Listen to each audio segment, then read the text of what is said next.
Mike Duyet, who has played in our championship for many, many years, is a consistent high finisher in the top 20, or just a nice, quiet guy that shows up every year and enjoys the tournament. And the atmosphere, or the way we like to look at things like this, is that he's just the perfect fit for the Open. He's just one of those guys that you see every year, and he's part of the deal. He's just, when he's there, you know you're playing in the Open. Gary DeLude is the same way. Gary's a Stony Lee guy. Now plays at Pawtucket, but he's a North Attleboro resident. Again, he started playing way back in the late 60s at the City Open, or the early 70s, and he's played almost every year since, up until maybe the last 2 or 3 when he's approaching 60 and it gets a little tougher to do. And that, again, and not only just at the Open, but you know, our clinics, he shows up. He plays in almost every senior event.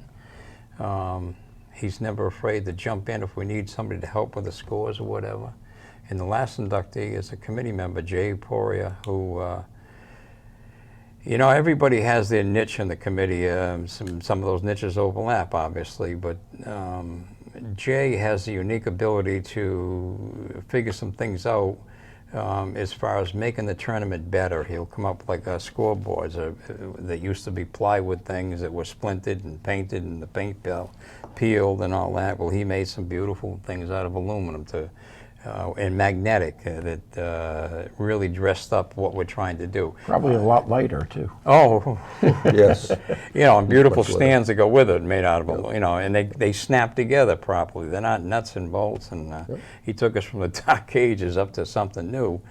And then we happened to have, him and I were having a cocktail once, and I mentioned about tee markers, that I'd like to do something like that. Well, next thing I know, he's got a thing designed and made, or as a sample, and they're beautiful. They fit right over any tee marker that we play at, and they signify that that's where we're playing from. It's the AAGA markers, and it just adds another little step to where we, you know, always trying to improve, make things look better. And he's been great at things like that. So.